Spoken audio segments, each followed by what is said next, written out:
Sa kakahamon mga kababayan ni Digong Tro Panelo, kinansil sana ng Congress ng Quadcom yung hearing ngayong araw na to. Nagyabang si Panelo, Facebook Live. Pupuntaan niya dyan kahit kinansil ninyo o kumprontahin niya kayo kung bakit ninyo kinansil yung Quadcom hearing. Ngayon, nagdesisyon mga kababayan yung Quadcom, ituloy ang hearing. Kahit si Digong lang ang resource person, buti nga na siya lang para ubusin yung buong araw mga kababayan. Siya yung ginigisa ng Congress. Ay si Dilima pala pupunta rin mga kababayan. Ngayon, kung nang bablap lang mga kababayan si Digong, malamang magsisi siya ng kanyang pagyayabang, Tro Panelo, kasi subuan na ito. Hindi na siya pwedeng umatras. Kasi pag umatras pa siya, magdahilan siya ngayon at hindi dumating. Kung anong rason, alam na po. Talagang hindi tunay na lalaki. Di ba? Diwag talaga, mga kababayan. May notice ngayon, pagbibigyan si Digong. Kasi nagpipilit si Panelo. Pupuntaan niyo kami dyan. But before ko ibigay sa inyo yung full story, mga kababayan, ng balitang yan, click subscribe muna dito sa ating YouTube channel. And hit the notification bell para lagi po kayong updated sa mga kaganapan dito sa ating bansa.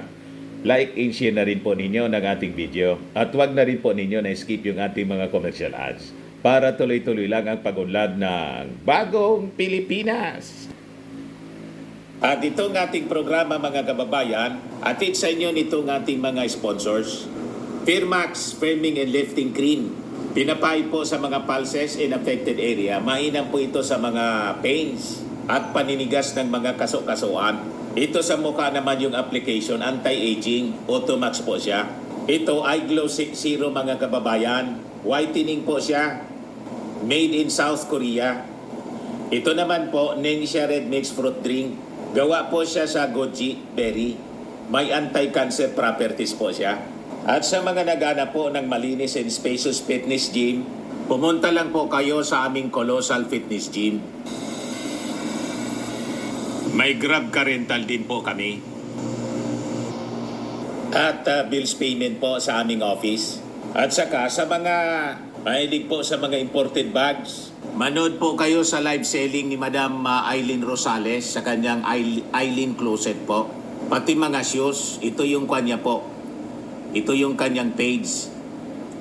Kita ninyo, napakagandang mga online selling po siya. Si Madam Aileen Rosales.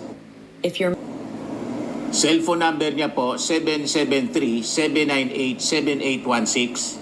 Balikan natin ang ating kwento. Ibigay ko muna sa inyo yung paghamon, mga kababayan ni Panelo. Tapos isunod natin yung sagot ng Congress. Ito si Panelo, mga kababayan.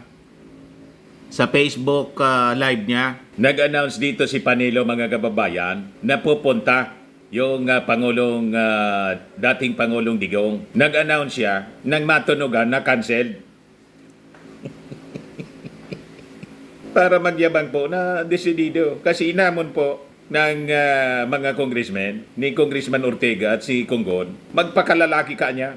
Nakis-kiss yung ego niya, Pupuntaan niya kami dyan. Yun pala mga kababayan. Kaya nag-announce si Panelo na pupunta. Kasi natunugan na cancel. Di nagpa-presscon mga kababayan kahapon yung Congress. Pero tingin ko po, strategy ito ng Congress para magyabang na magyabang si si Digong. Kinancel. In-announce na kinancel o ika-cancel para magyabang si Digong. Then later on, nang magyabang nga na pupunta, tinuloy. Itutuloy ngayon. Kasi sabi ni Panelo kahapon, pupuntaan niya kami dyan kahit kinancel ninyo para kumprontahin kung bakit kinancel ninyo. Sabi po ni Panelo. At we will demand to Congress na magsagawa ng tuloy-tuloy na hearing, 14 days. Sila na yung gusto magdikta. Ngayon sabi ni Panelo, PRD and I will go to Batasang Pambansa tomorrow at 10 a.m. and confront the Quad Committee members why, after demanding his presence and accepting their invitation in coming here last night, they will just cancel it without prior notice. He will ask them to schedule a marathon hearing of 10 days, sabi ni Panelo kahapon. Nagyabang ng nagyabang mga kababayan kasi yung Congress po nagpa-press con, yung Quadcom na-cancel na niya kasi hindi pa na bivetting yung mga testimonies ng mga witnesses. Biglang nag-announce si Panilo na pupuntaan niya kami. Ayan po si Panilo, pakinggan natin. Kaya, abangan nyo sa Miyerkules. Darating siya ron bilang dating presidente ng bansa. At dahil makukulit itong mga ito, at niyayabangan pa siya, nahamon pa siya, nakesyo takot daw siya. Sabi niya nga, don't give me that shit. Hindi ako takot. Marami na kung dinaanan sa buhay ko. Naging piskal ako, naging Mayayabang talaga po. mayor, naging vice alkalde, naging kongresista, at naging presidente. Wala akong... Kaya nga ako naging matagumpay ito eh. Wala kasi itong agenda. Walang kinakatakutan. Ganun mo Matindi. siya. Kaya magandang panoorin. Kung kayo ay nag-enjoy doon sa Senate hearing, I'm sure mas lalo kayo mag-i-enjoy sa Miyerkules. Kasi kung yung mga nandun ay aasta ng mali, maniwala kayo, maghahalo ang ano doon. Magalo daw ang balat sa Basta, tinalupan. abangan nyo na lang. Basta ang aking Napagayayabang word of po. caution to the members of Congress. You invited the former president. Nag-warning ba? You're saying that you're going to give dignity to his office. Do it. Don't ever commit the mistake of embarrassing the president, former president, humiliating the former president, assaulting his integrity and reputation, and misleading people about him. And maniwala kayo, you will be receiving what you are looking for. Matindi Sabi nga po. ni Elvis Presley, if you're looking for trouble, you came to the right place. O kaya, pag naghahanap kayo ng gulo, itong mamang to, hindi kayo urungan ito. Pero siya pupunta ron bilang dating presidente na inanyayahan nyo bilang panauhin. Kaya tratuhin nyo ng maganda. Kailangan tratong bisita. Hindi yung nambubuli kayo. At saka hindi nyo mabubuli ito. Baka kayo ibuli pa nito. Yung mga gawain nila, ibinibigay sa Congress, never po na nambuli yung Congress. Walang ugaling bully at walang ugaling bastos ang Congress. Si Digong mismo doon sa Senado, inadmit niya na bastos talaga daw siya. Kaya kinumpronta siya ni Risa Ontiveros. Ayaw ko talaga niya sa bastos. Hindi makaobra siya. Hindi makapalag kay Risa Ontiveros. Kung kay Risa Ontiveros nga, hindi na makapalag kay Digong, ito pang mga members ng Congress, na mga barako, isa dyan si Paduano na revolusyonaryo, si Acop, Iniral, si Abante, mga kababayan pastor, hindi yun na natatakot sa kamatayan. Pastor yun eh. Ligtas ang kaluluwa. Si Digong, pag namatay si Digong, mga kababayan, sigurado na yung pupuntahan niya. Yung lagi niyang sinasabi, impyerno. Paano matakot sa inyo yung Congress? Sobra yung pagyayabang. Kaya ngayon, nagdesisyon yung Congress. Ito yung nakita kong document, mga kababayan, na shinare doon sa isang group chat. Tuloy. Ayan ba? Committees on Dangerous Drugs, Public Order and Safety, and Human Rights in Public Accountability Notice of 11 Joint Public Hearing, 19 Congress, November 12. Biglang nagdesisyon sila kapon. 2024, Your Honor, please be informed that the 11th Joint Public Hearing will proceed tomorrow, November 13, 2024 at 9:30 in the morning at the People's Center Building, House of Representatives, Quezon City. Kindly disregard the earlier notice of cancellation regarding this matter. Attached is the agenda on the said public hearing for your honor's reference. Very truly yours, Representative Ace Barbers, Chairperson Committee on Dangerous Drugs. For the chairperson, assigned Mr. Arturo Felix Catarata, OIC Committee Secretary. O ngayon, magkakasubukan. Pag umatras si Digong, mga kababayan, confirm na duwag nga. Kaya hindi na siya, this is a trap. Sa kayabangan ni Panelo at ng kanyang amo, hindi na sila makaiwas ngayon. Yung unang sinabi nila, hindi dadalo si Digong kasi bias yung Congress. Hindi na siya makatras ngayon kasi sa tingin ko mga kababayan, gumawa ng strategy yung Congress. Kasi alam ng mga congressmen, alam ng lahat na mayabang si Digong, i-cancelan niya natin para magyabang. At pag nagyabang, ituloy natin. Hindi na siya ngayon makatras kasi mapapaya na siya. Ganon mga kababayan yung reading ko. Si Dilima po pupunta doon. Yan o. Another face-off, just like FPRRDs. Former Senator Laila De Lima reportedly to go to Batasan Pambansa tomorrow. Yan o. Isabi ng mga congressmen, wala man anyang confirmation kahapon. Tingin ko nga anya, propaganda lang. Yan yung sabi ni Konggon kahapon. Kung wala naman talagang direct statement ang ating former president na darating siya, tingin namin propaganda lang. Yung lumalabas sa internet, sa social media, na darating siya.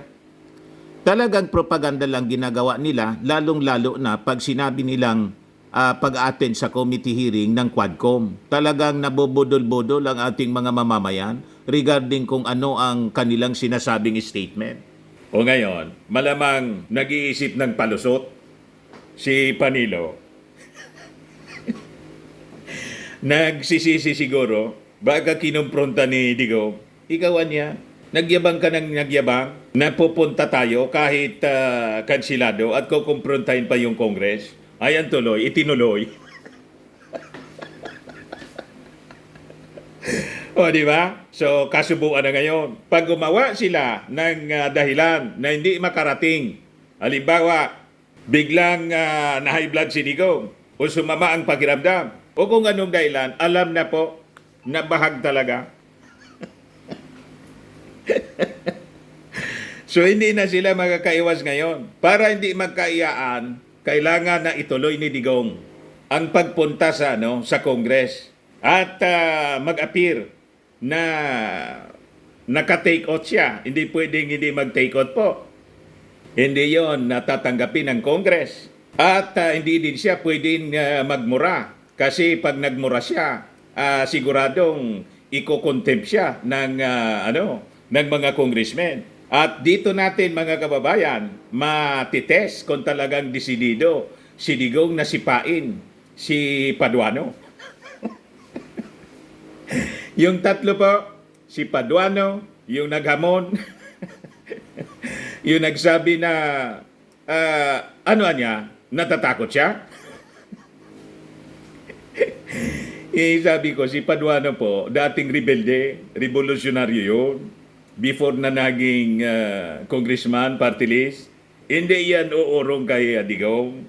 Kung gaano ka angas si Digong, baka mapaya sa kay Paduano.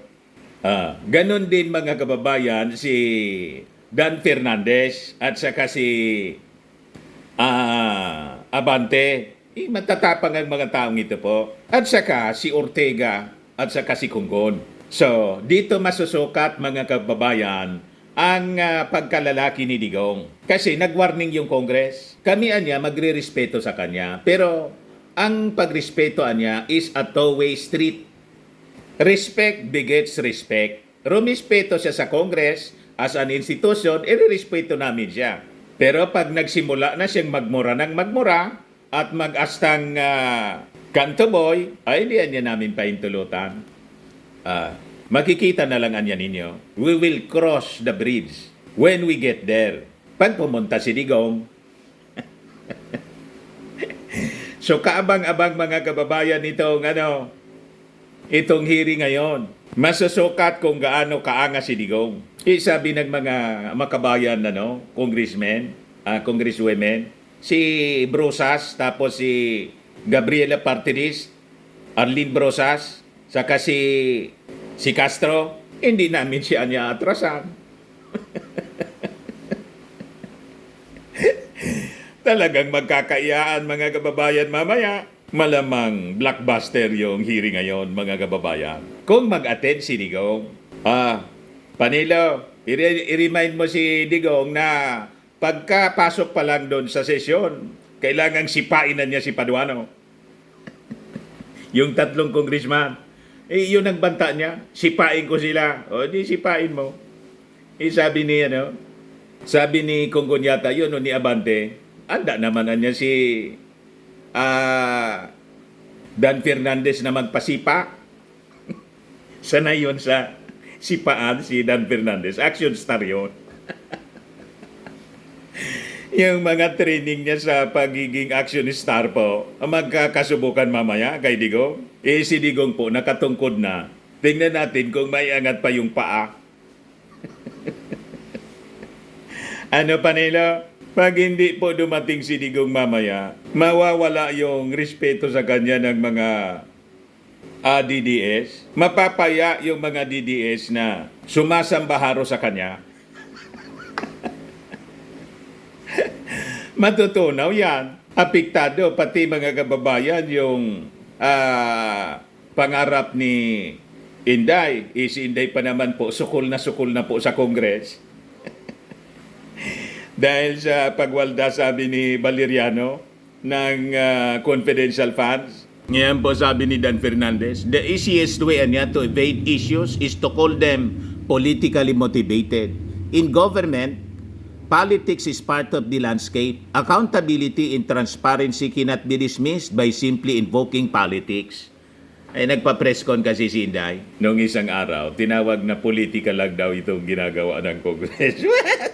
Ipaliwanag mo paano ginastos yung confidential funds. Sabi ni Barbers, we are not here to pass judgment, but when public funds are involved, it is our duty to investigate and ensure accountability. Sabi ni Conggon, ko ang nagbigay sa committee kaya hindi pwedeng sabihin ni BP Sara na piki yon, katulad ni Mary Grace Piatos. Sila ang naglagay ng pangalan doon. Alam naman natin na hindi totoo yon. Gawa-gawa lang nila yon. Naubusan ang pangalan pong ilalagay sa acknowledgement receipts, pati yung restaurant na Mary Grace. Sinulat na po. At saka yung junk foods na Piatos, pinag-combine.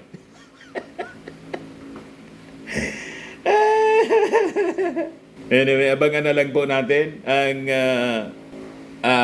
Quadcom hearing ngayon at tingnan natin kung talagang dadalo si Digong. Pag hindi siya dumalo, wala, hindi na siya iboboto ng mga taga-Davao. Mananalo na mga kababayan si Nograles, si Carlo Nograles. Tingin ko napipil ni Digong na matatalo siya, kaya sabi si Digong, hindi man kailangan na niya na Duterte pa yung uupo. May advance na po siyang sinasabi na para ma-save yung kanyang mukha, saving face, hindi mapaya pag natalo.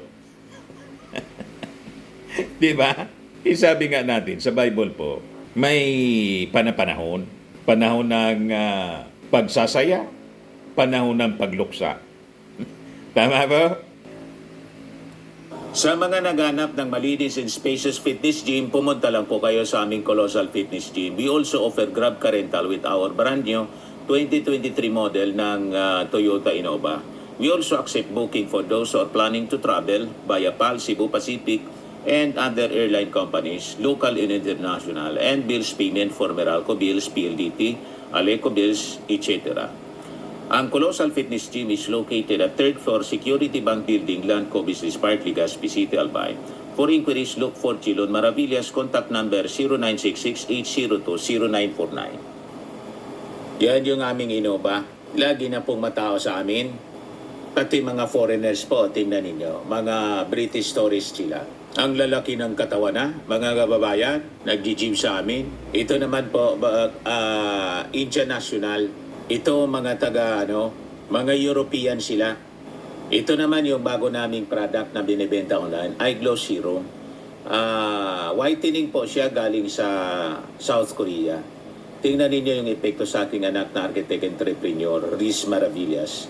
For inquiries, look for Riz Maravillas on FB.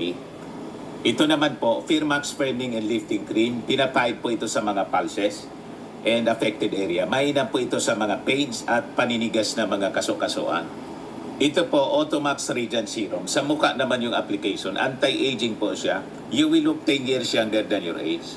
Sa mga cancer patients naman po, baka lang gusto ninyo itong itry. Nengxia Red Mixed Fruit Drink. Hindi man po siya gamot, food supplement siya. Kaya lang, gawa siya mga kababayan sa goji berry. Yung goji berry may anti-cancer properties. Yung mga inquiries ninyo, dumiretso na lang kayo sa aming messenger sa Facebook para masagot namin agad. Ayos po. Ako po si Dante Maravillas. Bye-bye. God bless.